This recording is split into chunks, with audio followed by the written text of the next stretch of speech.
The radar screen exploded with red contacts. 8 enemy fighters, advanced Su-57s, screaming toward the Allied formation at Mach 1.8. Captain Sienna Brown watched from the cargo transport she'd been assigned to protect, her fingers tightening on the yoke as the enemy jets closed to weapons range. All aircraft, this is Skywatch. 8 bandits inbound, bearing 030, altitude Angels 20. Engage, engage, engage. The 4 F-16 assigned to escort duty broke formation, afterburners igniting as they turned to meet the threat. But Sienna could already see the tactical problem. The F-16 were outmatched. The Su-57s had better sensors, better missiles, better everything. This wasn't going to be a fight. It was going to be a slaughter. Skywatch Viper lead. We're engaging, but we're outgunned. Request immediate backup. The transmission cut off as the first F-16 exploded, hit by a long-range missile it never saw coming. Then, the second. The remaining 2 F-16s scattered, trying desperately to evade, but the enemy had them bracketed. Sienna keyed her radio, her voice steady despite her heart hammering. Skywatch, this is Cargo 27. I can engage. Permission to break formation and intercept. There was a pause, then the controller's confused voice. Negative, Cargo 27. You're flying a transport. Stay on course and... Skywatch, I'm not flying a transport. Check your database. Tail number November, Tango 7742. I'm in an F-22 Raptor. Another pause. Longer this time. Cargo 27, your flight plan says transport escort duty. Why are you flying a Raptor on a cargo mission? Because someone in logistics screwed up the assignment and nobody bothered to check. But I'm here now. I'm weapons hot, and those enemy fighters are about to kill everyone. So I'm asking one more time. Permission to engage? The controller made his decision. Cargo 27, you are cleared to engage. God help us all if you're wrong about this.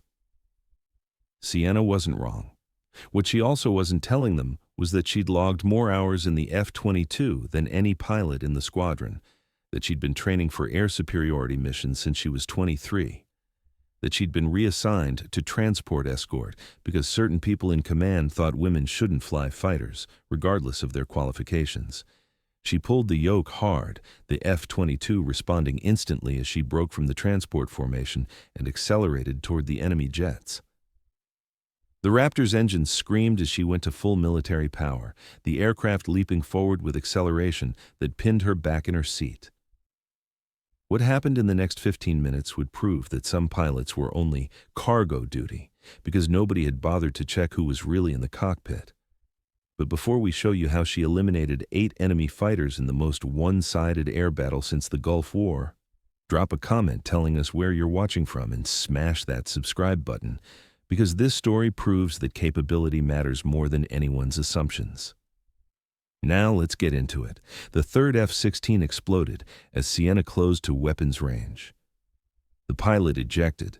She saw the chute blossom, but that left only one friendly fighter against 8 enemy jets that were now turning their attention to the defenseless transports behind her. Viper 4, this is Cargo 27. Break right and get clear. I've got this. Cargo 27, you're in a transport. You can't. I'm in a Raptor, Viper 4. Trust me and get those transports out of here. She didn't wait for acknowledgement. The enemy fighters were spreading out, trying to bracket the remaining F-16 and the transports simultaneously. Perfect formation for defeating inferior numbers. Fatal mistake against what Sienna was flying. The F-22 Raptor was the most advanced air superiority fighter ever built. Stealth technology made it nearly invisible to radar. Supercruise capability meant it could fly supersonic without afterburners, and its sensor suite could track and engage targets that had no idea they were even being hunted.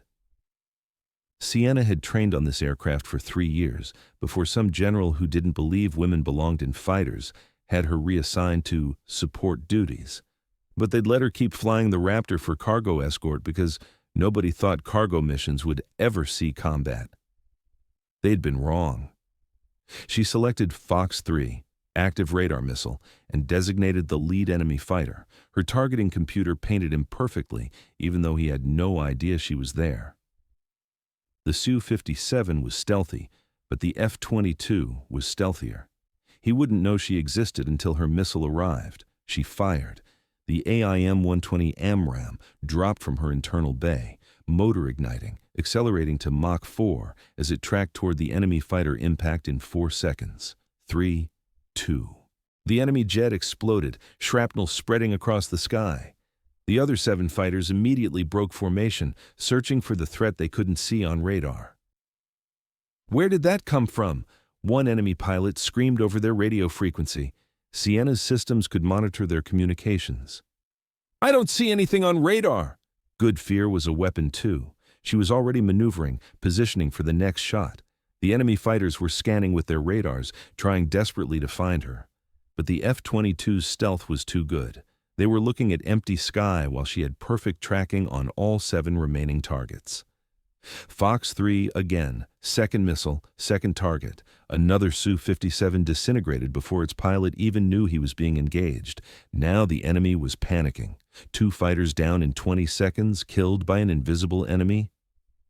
They scattered, breaking in all directions, abandoning their attack on the transports to search for the threat. Bad decision. Scattering meant they couldn't support each other, made them easier targets. Sienna picked the third fighter, the one trying to run, accelerating away at full afterburner. She fired from 40 miles out, the missile tracking perfectly, closing the distance faster than the enemy could escape. 3 down, 5 to go, but the remaining fighters were adapting. They'd stopped running and were now flying defensive patterns, trying to make themselves harder targets while searching for her with every sensor they had time to get close. Sienna dove, using the F-22's incredible thrust-to-weight ratio to build speed. She screamed past Mach 1.5, the Raptor handling like a dream even at these extreme speeds.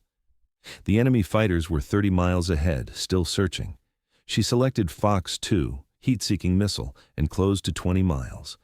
At this range, the AIM-9X could track anything that produced heat, and those Su-57s were burning hot with their afterburners lit. She fired 2 missiles simultaneously, targeting 2 different fighters.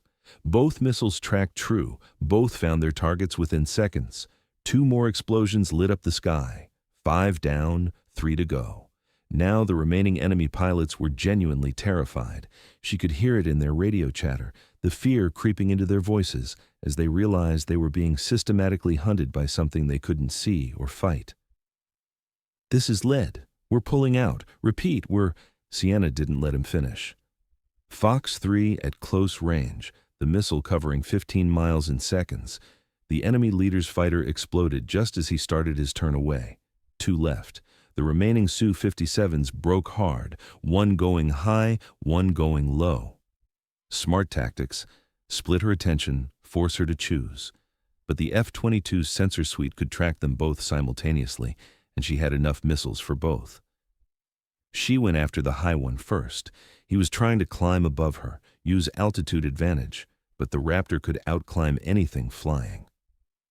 She pitched up, maintaining lock the entire time, and fired when he was at 40,000 feet and still climbing. The missile tracked him perfectly. He tried to evade, pulled hard, dispensed chaff and flares, did everything right. It didn't matter. The AIM-120 was too smart, too fast. It detonated close enough that the fragmentation pattern shredded his aircraft. 7 down, 1 to go. The last enemy fighter was running for his life, afterburners at full, heading for the deck. Sienna dove after him, the Raptor accelerating past Mach 1.8 as she closed the distance. The enemy pilot was good. He was using terrain masking, trying to get low enough that ground clutter would confuse her missiles. But Sienna wasn't using missiles anymore. She closed to 3 miles, then 2, then 1. The F-22's internal cannon was a 6-barrel 20mm Gatling gun capable of firing 6,000 rounds per minute. At this range, against a target trying to escape rather than fight, it was more than enough. She squeezed the trigger. The cannon roared, sending a stream of rounds toward the fleeing fighter. The first burst missed. The enemy pilot was jinking hard, throwing his aircraft through violent maneuvers. But Sienna had trained for this, had practiced gun kills until they were instinctive second burst. Rounds walked across the Su-57's left wing, shredding control surfaces. The enemy fighters started to roll uncontrollably. Third burst direct hits along the fuselage. The enemy aircraft exploded. 8 enemy fighters, 15 minutes from first engagement to last kill. 0 friendly losses after Sienna had engaged. She pulled up, checking her fuel and weapon status. She'd used 8 missiles and approximately 200 cannon rounds. The Raptor was barely scratched. The enemy had never even gotten a shot at her. "Skywatch, this is Cargo 27. All 8 bandits are down. The transports are clear." The radio was silent for a long moment. Then, "Cargo 27, who the hell are you?" "Captain Sienna Brown, sir. Assigned to cargo escort." "Apparently." "Captain Brown, you just eliminated 8 enemy fighters in 15 minutes. That's not possible. What's your background?" 3 years 22 training, 1,200 hours in type. Top of my class at fighter weapons school. I was flying air superiority missions until I got reassigned to support duties 6 months ago." "Why were you reassigned?" "You'd have to ask General Halstead, sir. He didn't think women should fly fighters." Another pause. "Captain Brown, return to base and prepare for a very interesting debrief." Sienna brought the F-22 around, falling back into formation with the transports. The cargo planes were still there, still intact, their crews alive because she'd been in the right place at the right time with the right aircraft. The remaining F-16 pilot, Viper 4, came up on the radio. "Cargo 27, I've been flying fighters for 8 years. I've never seen anything like what you just did. That was artist-level flying." "Just doing the job, Viper 4. "No, that was way beyond the job. You didn't just win that fight. You dominated it 8-to-1 odds and you made it look easy." It hadn't been easy. Every shot had required split-second calculations, perfect positioning, absolute confidence in her aircraft and her training. But she'd done it because she was one of the best F-22 pilots in the Air Force, regardless of what General Halstead thought about women in fighters. They landed 45 minutes later. The entire base was waiting on the flight line. Word had already spread about the impossible air battle, 8 enemy fighters eliminated by a single pilot who was supposed to be flying cargo escort. As Sienna climbed out of the cockpit, she could see the confusion on people's faces. They'd been expecting some grizzled veteran, not a 30-year-old woman who'd been relegated to support duties. General Marcus Webb, the base commander, was first to reach her. "Captain Brown, I need to understand what just happened up there. Your flight plan said transport escort. Your personnel file says you're assigned to logistics support, but you just flew an air superiority mission that's going to be studied for decades. Explain." Sienna removed her helmet. "Sir, 6 months ago I was the top F-22 pilot in my squadron. Then, General Halstead decided women shouldn't fly fighters and reassigned me to cargo escort. Someone in logistics saw I was qualified on the Raptor and assigned me to fly escort missions in it, probably thinking cargo duty would never see combat." "You're telling me you've been flying one of our most advanced fighters on cargo runs for 6 months?" "Yes, sir. It seemed like a waste of the aircraft and my training, but I followed my orders." Webb shook his head. "Captain Brown, I just watched the gun camera footage from your aircraft. What you did up there was extraordinary. Those enemy fighters never had a chance. You engaged 8 targets and eliminated them all without taking a single hit. That's not just good flying. That's exceptional." "I trained for this, sir. 3 years of intensive F-22 instruction, weapons school, tactical development. I'm good at this job because I've worked hard to be good at it." "Well, you're about to get a lot busier. We've got a major operation planned, and after what you just demonstrated, I want you leading the air superiority element." Over the next hours, Sienna sat through multiple debriefs. Intelligence wanted to know everything about the enemy fighters, their tactics, their capabilities, their weaknesses. Flight operations wanted to understand her decision-making process, how she'd managed to track and engage 8 targets so efficiently. But the most important meeting was with Colonel Sarah Hayes, the wing commander. "Captain Brown," Hayes began, "I've reviewed your personnel file, the real one, not the sanitized version. You graduated top of your class at the academy. top of your class in pilot training, top of your class at fighter weapons school. You have the highest proficiency scores in the F-22 of any pilot in your age group. Yes, ma'am. So why were you flying cargo escort? General Halstead believed women? I know what Halstead believed, Hayes interrupted. I've been dealing with his type my entire career. The question is, why did you accept the reassignment without fighting it? Sienna considered her answer carefully. Because I was told if I fought it, I'd be grounded completely. At least on cargo escort, I was still flying, still in a Raptor.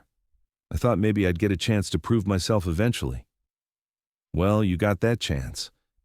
And you proved not just that you can fly fighters. You proved you're one of the best fighter pilots we have. 8 kills in 15 minutes. Do you understand how rare that is? I just did what I was trained to do, ma'am. No, you did what very few pilots could do. You engaged superior numbers with perfect tactics, perfect execution, and perfect results. That's not just training. That's exceptional talent combined with exceptional skill. Hayes pulled up a document on her computer. I'm reassigning you, effective immediately. You're going to the 1st Fighter Wing, assigned to the F-22 Squadron conducting air superiority operations. No more cargo escort. No more wasting your abilities because some dinosaur thinks women can't handle fighters. Thank you, ma'am. Don't thank me yet. The operation I mentioned, we're going up against the same enemy force that sent those 8 fighters.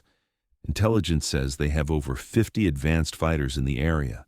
We need every capable pilot we can get, and after today, you've proven you're more than capable. The operation launched 72 hours later, 20 F-22s against an estimated 50-plus enemy fighters. The mission: establish air superiority over contested airspace so ground forces could operate without threat from above. Sienna led a 4-ship formation, her wingman, and 2 others who'd requested to fly with her after seeing the gun camera footage from her 8-kill mission. They launched at dawn, climbing to 40,000 feet as they approached enemy airspace. Raptor flight, this is Skywatch. We're showing approximately 60 enemy fighters airborne. They know you're coming. This is going to be the biggest air battle in decades. Sienna checked her systems. All green. Weapons loaded. Sensors tracking. The F-22 felt like an extension of her body after 1,200 hours in the cockpit. Raptor flight. Acknowledge and prepare to engage. Raptor lead copies flight. Weapons free. Let's go hunting. The enemy fighters were in a defensive formation, trying to protect their airspace through superior numbers. They'd learned from the previous engagement. This time, they weren't spreading out, weren't making themselves easy targets. But they still couldn't see the F-22s coming. Sienna designated 4 targets, passing 2 to her wingman, keeping 2 for herself. Fox 3, Fox 3. 8 missiles launched simultaneously from the 4 Raptors, streaking toward enemy fighters that had no idea they were under attack. 8 explosions. 8 kills. The enemy formation broke apart in confusion. Where are they shooting from? The enemy radio chatter was panicked. I don't see anything. The F-22s pressed their advantage. Another volley of missiles, another 8 enemy fighters eliminated. The enemy was firing blindly now, shooting at empty sky while American missiles found them with perfect precision. Sienna dove through the chaos, her Raptor dancing through defensive fire that was aimed at ghosts. She fired missiles, switched to guns, back to missiles, engaging targets as fast as her systems could designate them. An enemy fighter got lucky, spotted her contrail against the morning sun. He turned hard, trying to get a missile lock, but Sienna was already reacting. She pulled 9 Gs, the pressure suit inflating around her legs and torso to keep blood in her brain, turning inside his radius. Before he could complete his turn, she had him in her sights. Fox 2. The AIM-9X came off the rail, tracking his afterburner heat, covering 2 miles in seconds. The enemy pilot tried to evade, throwing chaff and flares, but the missile was too close, too smart. It detonated next to his tail, shredding the engine. The Su-57 tumbled out of control, the pilot ejecting seconds before impact.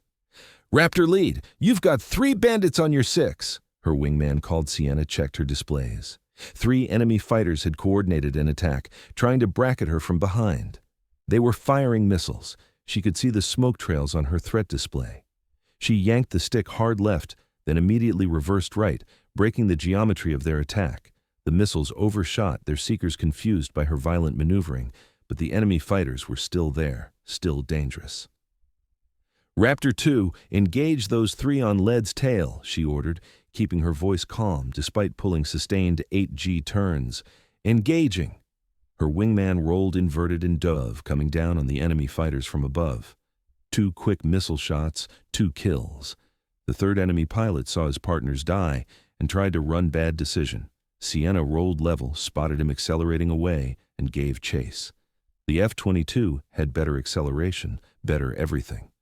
She closed from 5 miles to 3, then 2. The enemy pilot was throwing everything into his escape. Full afterburner, diving toward the deck, desperate maneuvers. Sienna stayed locked on him like a guided missile.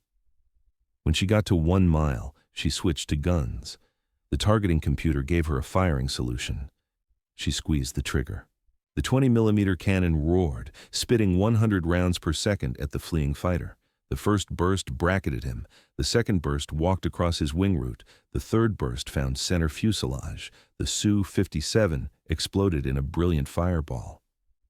"Splash 1!" Sienna called, already scanning for the next threat. The air battle raged for another 10 minutes.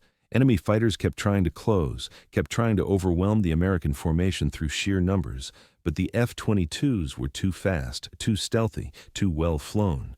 Every time an enemy fighter thought it had a shot, an American missile would arrive from an angle they hadn't expected. Sienna worked through targets with methodical efficiency. A fighter trying to flank from the east. Fox 3, splash. 2 fighters attempting a coordinated attack, double tap with missiles, both down. Another fighter making a gun run on one of her pilots. Sienna intercepted, guns kill at close range. Her radio was a constant stream of kill calls. Fox 3, Fox 3. Guns, guns, guns! Splash 2. The F-22 formation was shredding the enemy force with surgical precision. An enemy fighter appeared directly in front of her, head-to-head pass at a combined closure rate of over 1,500 miles per hour. They had maybe 2 seconds before they flashed past each other. Sienna didn't hesitate. She fired a missile at point-blank range, so close it was almost a gunshot.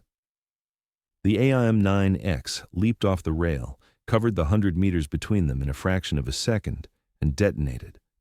The enemy fighter disintegrated. Sienna flew through the debris field, her Raptor shuddering as fragments bounced off the airframe, but the tough aircraft absorbed the impacts and kept flying. "Raptor lead! That was insane!" one of her pilots called out. "It worked, didn't it?" Sienna replied, already acquiring her next target. The air battle lasted 23 minutes total. When it was over, 47 enemy fighters had been destroyed. The F-22s had lost 0 aircraft, not even a scratch beyond minor debris. Impact. Sienna had personally accounted for 12 kills, bringing her 2-day total to 20 enemy fighters eliminated. It was the highest kill count for any American pilot in modern air combat. Raptor flight, this is Skywatch. Enemy air force is withdrawing. You have achieved air superiority. Outstanding work. I've never seen anything like that. Sienna checked her fuel. She was running low. All that maneuvering and afterburner use had burned through her tanks faster than planned. Skywatch Raptor lead. We're Winchester on missiles and bingo fuel requesting clearance to RTB. Cleared to return to base Raptor flight. And Captain Brown.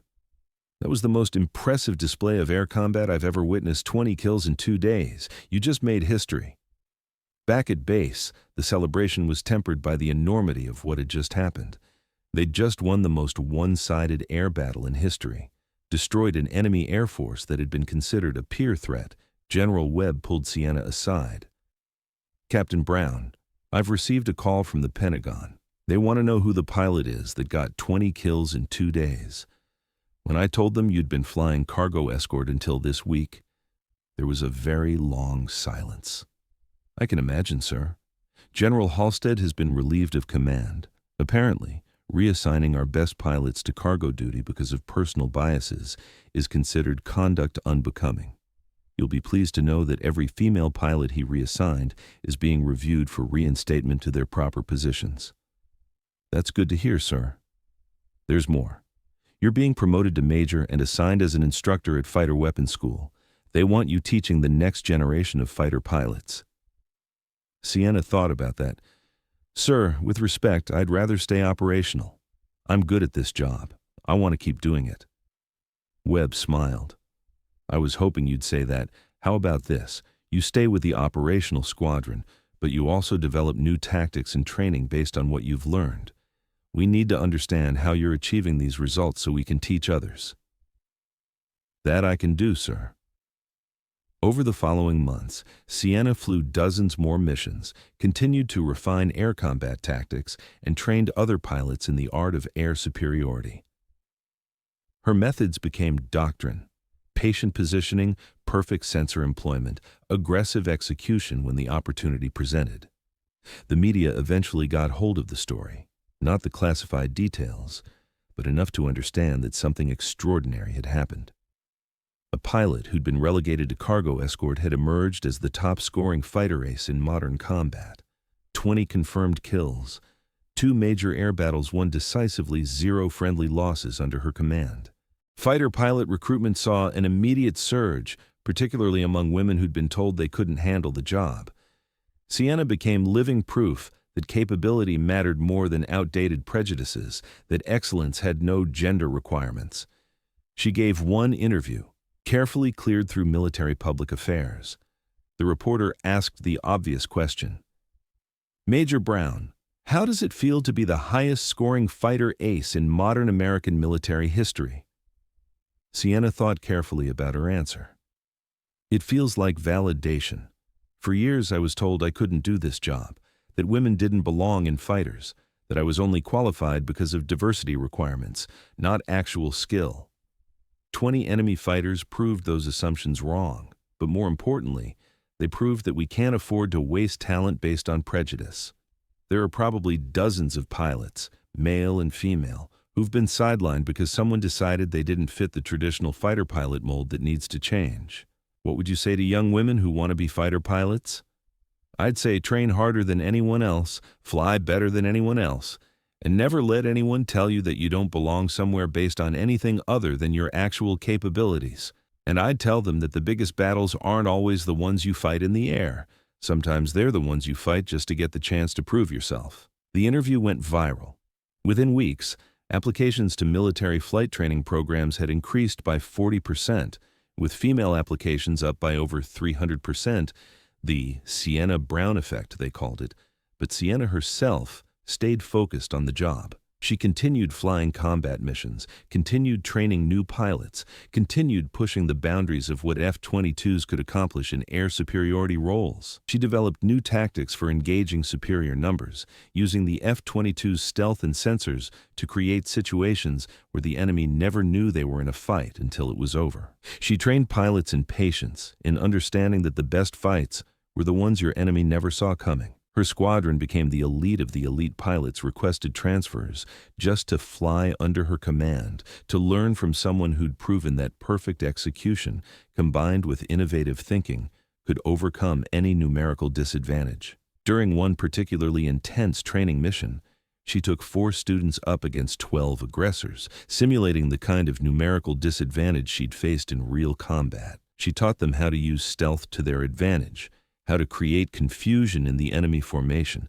how to pick targets methodically rather than randomly. The 4 students, following her tactics, eliminated all 12 aggressors without a single simulated loss. That's how you win when you're outnumbered, she told them during the debrief. You don't fight fair. You fight smart. You use every advantage your aircraft gives you, and you never give the enemy a chance to use their numbers against you. The F-22 is built for exactly this kind of mission. If you fly it right, you can make an entire squadron disappear before they know you're there. General Hayes visited during a training evolution, watching Sienna put her pilots through a complex multi-target engagement scenario. Afterward, they sat in the debriefing room. You know what impresses me most about what you've accomplished? Hayes asked. What's that, ma'am? You didn't just prove you could do the job, you proved you could do it better than anyone expected. 20 kills isn't just good, it's historic. And you did it while everyone was still questioning whether you belonged in the cockpit. That takes not just skill, but incredible mental strength. I had good motivation, ma'am. Every time someone told me I couldn't do something, it just made me more determined to prove them wrong. Well, you've certainly done that. But more importantly, you've opened doors for everyone who comes after you. The next generation of fighter pilots won't face the same assumptions you did, because you've proven those assumptions are garbage. Sienna smiled. That might be the most important victory of all, ma'am. She never flew another cargo escort mission, but she also never forgot the 6 months when everyone assumed she couldn't do the job she'd trained for, simply because they'd looked at her gender instead of her capabilities.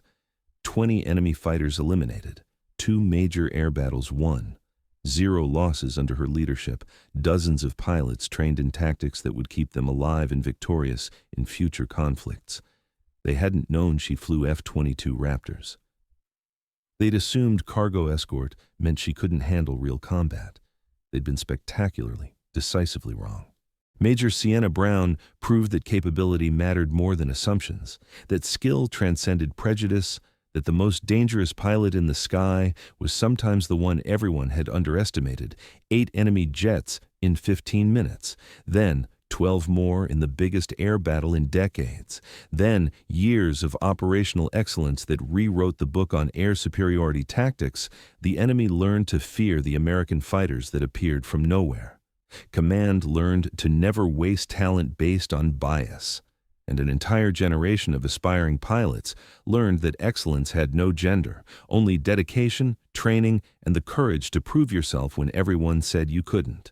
The cargo escort pilot who turned out to be the deadliest fighter pilot of her generation, the woman who rewrote the record books while everyone was still questioning whether she belonged in the cockpit. Some lessons are taught with words, others are taught with 20 enemy fighters destroyed, and a legacy that changed an entire service branch's approach to pilot assignment and development. Sienna Brown taught both. And the sky would never forget the day one cargo escort pilot reminded everyone that capability doesn't care about your assumptions. It only cares about your results. And her results spoke louder than any prejudice ever could. 20-0. Perfect execution. Historic victory. The F-22 Raptor in the hands of someone who'd been told she didn't belong there, proving she belonged there more than almost anyone else. That was the real lesson. That was the real victory, and that legacy would outlast any individual combat achievement. The wolf didn't announce itself. It just hunted. And by the time the enemy realized what was happening, it was already too late. 20 kills, 2 days. One pilot who refused to let anyone's assumptions define her capabilities, Major Sienna Brown, fighter ace, instructor, legend, and proof that sometimes the most dangerous warrior is the one everyone underestimated. Thanks for watching. Every woman has a story worth telling. Join us to hear them all.